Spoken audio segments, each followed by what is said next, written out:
Hey guys, I am Vasudev और आप देख रहे हैं मिक्स विद वासुदेव। तो आज की वीडियो में मैं आप लोगों को 3 ऐसी टिप्स बताऊंगा, 3 ऐसी टिप्स डिस्कस करूंगा जिससे कहीं ना कहीं आप लोग अपने मिक्स को क्लीन साउंड करवा सकते हैं और क्लियर कर सकते हैं। ऑल्सो इस वीडियो को जरूर एंड तक देखना बिकॉज एंड में मैंने एक बोनस टिप भी शेयर की है। So before starting this video मेरे को बस एक छोटी सी अनाउंसमेंट करनी थी। जो मेरी अकेडमी है मिक्स विद वासुदेव स्टूडियोज, जो हम लोग कोर्स ऑफर करते हैं AEMP कोर्स, उसका ऑफलाइन बैच जो जनवरी मंथ में शुरू होना था वो अभी शुरू नहीं हो पाया, ऑब्वियसली ड्यू टू कोविड। और कोविड से कहीं ना कहीं मुझे याद आया कि मेरे इवन डैड और दादी को कोविड हो गया था लास्ट वीक। तो सबसे पहले तो सब लोग प्लीज अपना ध्यान रखें बिकॉज जिस रेट से कोविड फैल रहा है, जिस रेट से केसेस बढ़ रहे हैं, आप लोगों को अपना ध्यान रखने की बहुत जरूरत है। तो जब भी आप लोग किसी भी पब्लिक प्लेस में जाते हैं, चाहे अपने दोस्तों वगैरह से मिलने जाते हैं, तो हमेशा अपने मास्क को पहने रखें और थोड़ी थोड़ी देर में अपने हाथों को सैनिटाइज करते रहे। सो कमिंग बैक, बेसिकली वो जो ऑफलाइन AEMP का बैच था वो अभी शुरू नहीं हुआ। तो जैसी सिचुएशन बेटर होती है हम लोग डेफिनेटली उसको स्टार्ट करने वाले हैं। तो ये चीज मैं आप लोगों को इसलिए बता रहा हूँ बिकॉज हमारे पास बहुत सारे कॉल्स आ रहे हैं आजकल एंड काफी सारे ऐसे लोग हैं जिन्होंने लास्ट ईयर जो डिस्काउंट मिल रहा था उसको मिस कर दिया था। बिकॉज लास्ट ईयर दिसंबर में एक्चुअली हम लोगों ने क्या अनाउंस किया था कि जो भी लोग दिसंबर में रजिस्टर करते हैं किसी भी कोर्स के लिए जो 2022 में होने वाला है, उन लोगों को जो कोर्स का प्राइस होगा वो लास्ट ईयर वाला ही अप्लाई होगा। बिकॉज अभी आप लोग अगर वेबसाइट पे जाते हैं तो जो भी प्राइसेस उस पे लिखे हैं वो इस साल के प्राइसेस हैं जो कि थोड़े से बढ़ चुके हैं। बट लास्ट ईयर ये वाला ऑफर चल रहा था। तो बस मुझे एक छोटी सी खुशखबरी देनी थी। इनकेस अगर आप लोग ऑफलाइन या ऑनलाइन AEMP कोर्स करना चाहते हैं तो अभी भी आप लोग रजिस्टर कर सकते हैं और आपको लास्ट ईयर की ही प्राइसिंग पे मिलेगा। और ये जो ऑफर है ये सिर्फ पहले बैच के लिए वैलिड है, यानी कि जैसे ही पहला ऑनलाइन और पहला ऑफलाइन बैच शुरू होता है इस साल का, जो भी नए प्राइसेस है वेबसाइट पे वो अप्लाई हो जाएंगे। तो इनकेस अगर आप लोगों के माइंड में और कुछ डाउट है, आप लोग और कुछ जानना चाहते हैं कोर्सेज से रिलेटेड, तो डिस्क्रिप्शन में दिए हुए नंबर पे आप लोग कॉल कर सकते हैं। तो अब वीडियो को शुरू करते हैं। राइट, तो जैसे कि आप लोग स्क्रीन पे देख सकते हैं ये है वो प्रोजेक्ट जिसपे आज हम लोग काम करने वाले हैं, जिसकी मदद से मैं उन मिक्सिंग टिप्स को आपके साथ शेयर करूंगा जिससे आप लोग अपने ट्रैक को क्लीन बना सकते हैं।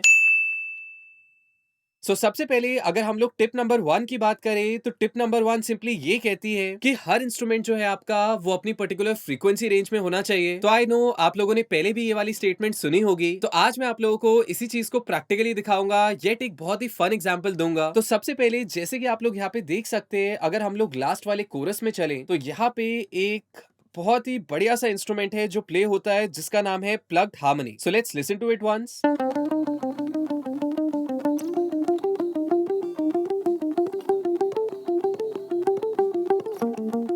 राइट, तो जैसे कि आप लोग सुन सकते हैं ये कुछ इस तरह का साउंड कर रहा है, जिसमें ऑब्वियसली मैंने एक EQ, एक एक्साइटर, एक पैनकेक वो ऑटो पैन इफेक्ट के लिए डाला है और एक CLA3 कंप्रेसर यूज किया है। इसको अगर हम लोग ट्रैक के साथ सुने, बाकी सारे एलिमेंट्स के साथ सुने, अगर मैं सिर्फ म्यूजिक प्ले करूं, सो ट्राई टू आइडेंटिफाई कि आप लोग इसको सुन पा रहे हैं क्या।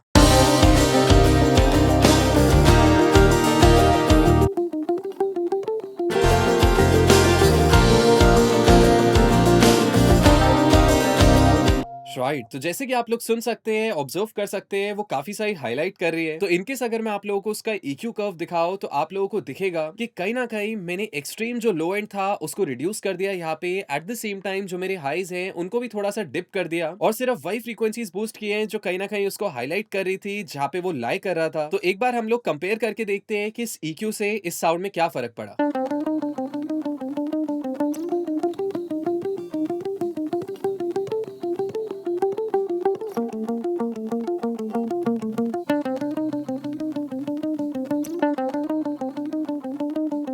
राइट, तो आई एम प्रीटी श्योर आप लोग ऑब्जर्व कर पा रहे होंगे कि कहीं ना कहीं उसमें थोड़ी सी क्लैरिटी भी आ गई, थोड़ी सी शार्पनेस आ गई, जिस वजह से वो म्यूजिक में कट थ्रू कर पा रही थी। तो इसी तरह आपको ऑब्जर्व करना है कि आपके इंस्ट्रूमेंट्स कहाँ पे लाई कर रहे हैं। सिंपली एनालाइजर की मदद से आप लोग देख सकते हैं कि उनकी जो फंडामेंटल फ्रीक्वेंसी है, यानी कि वो फ्रीक्वेंसी या वो नोट्स जो उस इंस्ट्रूमेंट में प्ले हो रहे हैं वो EQ में कहाँ पे लाई करते हैं। और इनकेस अगर आपके मिक्स में एलिमेंट ज्यादा है तो आप लोग एक छोटा सा चीट कोड अपना सकते हैं। आप सिंपल से एक पेन पेपर को लेके बैठ सकते हैं अपने साथ और एक एक करके उसके अंदर लिख सकते हैं। से गिटार की जो बॉडी है वो 400 हर्ट्ज पे है, पियानो की जो बॉडी है वो 250 हर्ट्ज पे है एंड सो ऑन। तो उससे क्या होगा, जैसे आप चौथे या पांचवें इंस्ट्रूमेंट पे EQ करने जाएंगे तो आप लोगों को पहले से ही पता होगा कि इस फ्रीक्वेंसी में कोई और इंस्ट्रूमेंट्स लाई करते हैं, तो आप उस पर्टिकुलर इंस्ट्रूमेंट को, उस पर्टिकुलर साउंड को वहां पे बूस्ट नहीं करेंगे। और इसी चीज को आप प्रैक्टिकल लाइफ से भी रिलेट कर सकते हैं। जैसे कि वो गेम है ना म्यूजिकल चेयर्स, तो म्यूजिकल चेयर्स में क्या होता है, लोग होते हैं चेयर्स के आसपास घूमते हैं और जैसे ही म्यूजिक स्टॉप होता है वो अपनी अपनी चेयर पे बैठ जाते जाते हैं। तो क्या आप लोगों ने कभी एक चेयर पे दो लोगों को बैठते हुए देखा है? मतलब हाँ, दो लोग बैठ सकते हैं, लेकिन जाहिर सी बात है उसके बाद फिर जो होने वाला है वो आप लोग इमेजिन कर सकते हैं। तो उसी तरह से आप लोग ऑडियो को रिलेट कर सकते हैं, और ऑडियो में भी जो आपके सारे इंस्ट्रूमेंट्स हैं, जो सारे हाईलाइट है गाने के, उनको अपनी अपनी कुर्सी पे आपको बिठाना है। और कुर्सी का मतलब ये है कि जो फ्रीक्वेंसी स्पेक्ट्रम है उसमें अपनी अपनी स्पेस देनी है। इसके बाद अगर हम लोग टिप नंबर 2 पे चले, तो टिप नंबर 2 है साइड चेनिंग। तो साइड चेनिंग को मैंने इस गाने में कहां पे यूज किया है? मैंने एक ऐसे इंस्ट्रूमेंट में यूज किया है जो हाईलाइट है इस गाने का, जो कि है acoustic guitar. So let me play the track for all of you. सबसे पहले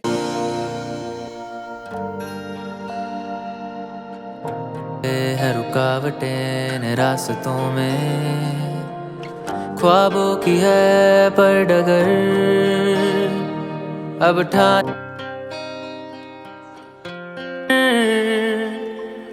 आसान नहीं है यहाँ चलना, कभी डरना है कभी गिरना है जमीन। सो यहाँ पे जैसे कि आप लोग देख सकते हैं, मेरे जो भी गिटार्स थे इस ट्रैक के, उनको मैंने प्रिंट कर लिया एक पर्टिकुलर ट्रैक में। तो इस लेयर में मेरे पास सिर्फ सारे गिटार्स हैं इस ट्रैक के। तो अगर मैं वेव फॉर्म्स को बड़ा करूं और ओरिजिनल साइज पे सेट कर दूं, तो आप लोग देख सकते हैं ये स्टीरियो सिग्नल है जिसके अंदर मेरे सारे गिटार्स हैं। यहाँ पे भी मैंने EQ, कंप्रेसर, EQ और ट्रैक स्पेसर प्लगइन डाला है। तो बेसिकली जो साइड चेनिंग है वो मैंने थोड़े से डिफरेंट तरीके से यहाँ पे की है। साइड चेनिंग के लिए मैंने कंप्रेसर को यूज नहीं किया, रादर मैंने इस प्लगइन को यूज किया है जिसका नाम है ट्रैक स्पेसर। तो ये पर्टिकुलर प्लगइन क्या करता है, ये सिर्फ वही फ्रीक्वेंसीज को डक करता है, यानी कि ये सिर्फ वही फ्रीक्वेंसीज को रिड्यूस करेगा मेरे गिटार्स में जो कि क्लैश कर रही है वोकल्स के साथ। एट द सेम टाइम यहाँ पे मैंने एक लो कट और हाई कट भी लगाया है। तो इस लो कट हाई कट का मतलब सिंपली ये है कि ये जो फ्रीक्वेंसीज है इनको ये इग्नोर कर देगा, यानी जो साइड चेनिंग है वो सिर्फ इसी स्पेक्ट्रम में अप्लाई होगी। तो आई प्ले द ट्रैक, एक बार वोकल्स के साथ गिटार को प्ले करता हूँ। जस्ट ट्राई टू ऑब्जर्व कि ये प्लगइन एग्जैक्टली क्या कर रहा है। ठान ली है चलना है सफर,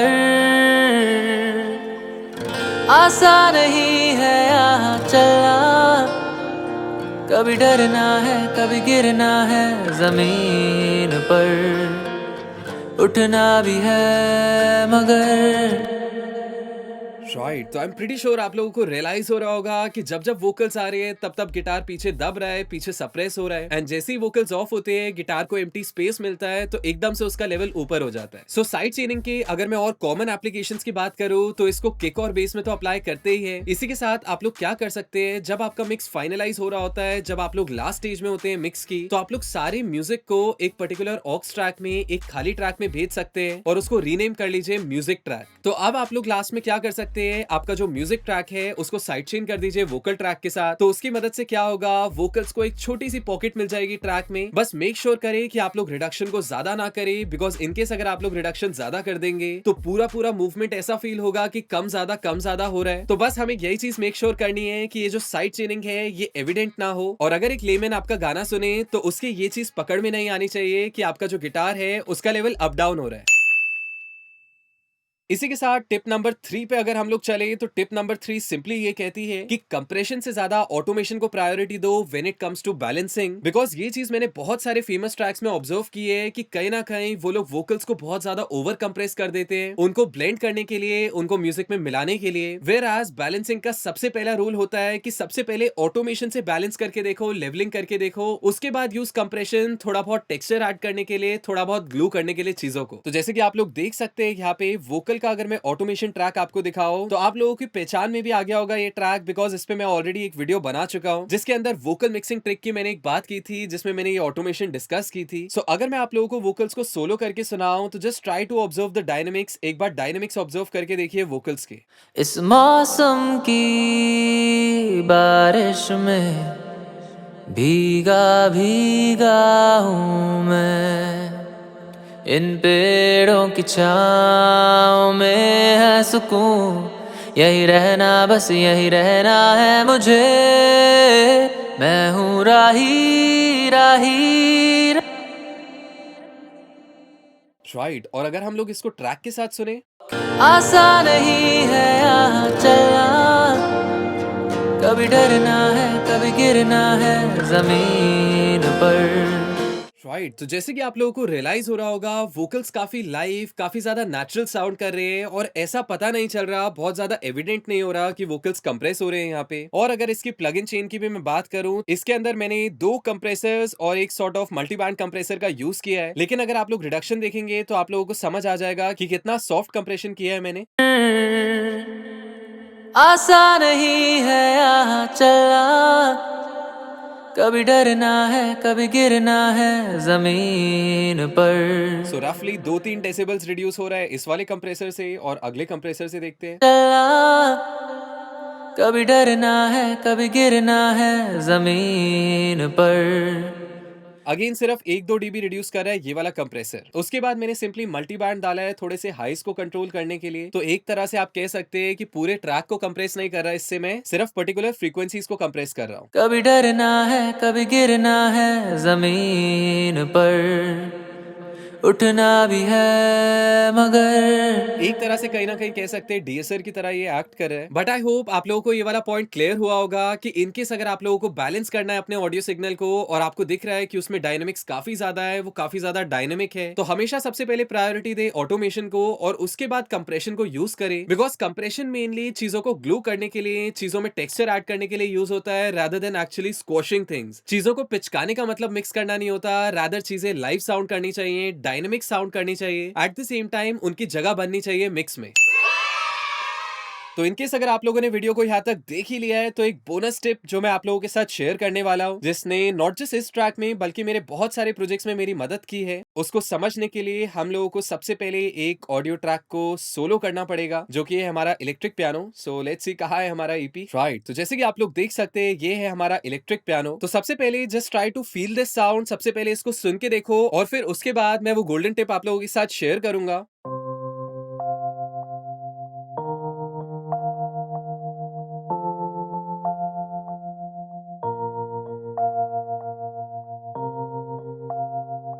राइट, तो जैसे कि आप लोग सुन सकते हैं, ऐसा फील हो रहा है कि पता चल रहा है पियानो लेफ्ट बैंड है, लेकिन फिर भी ऐसा नहीं लग रहा कि वो राइट से सुनाई नहीं दे रहा। तो बेसिकली वो जो बोनस टिप है वो सिंपली ये है कि ऑलवेज पैन योर रिवर्ब्स। बिकॉज काफी बार क्या होता है, हम लोग अपने इंस्ट्रूमेंट्स पे डायरेक्टली रिवर्ब तो डाल देते हैं, लेकिन हम लोग ये नहीं सोचते कि वो रिवर्ब स्टीरियो है, मोनो है, किस साइड उसकी साउंड आ रही है। तो यहाँ पे अगर एक इंटरेस्टिंग चीज आप लोगों को दिखाओ तो नीचे 2 बसेस जो सेंड हुई हुई है उसमें से एक है रिवर्ब और एक है डिले, जो कि मैंने भेजा है अपने इलेक्ट्रिक पियानो पे। जैसे ही मैं इनको म्यूट कर दूंगा, ट्राई टू ऑब्जर्व कि ईपी की साउंड कैसे चेंज हो जाएगी।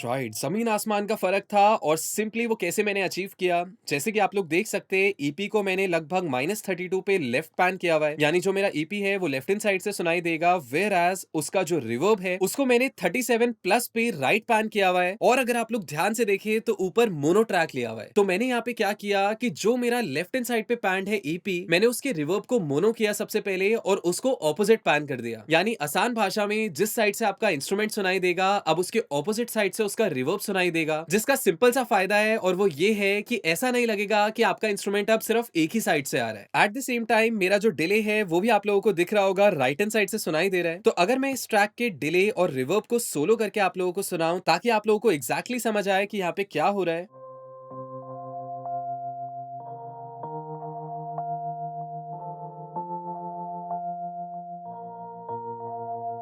तो हमारा जो रिवर्ब और डिले है वो हमारे राइट हैंड साइड से आ रहा है, और जैसे ही हम इसमें ईपी ऐड कर देते हैं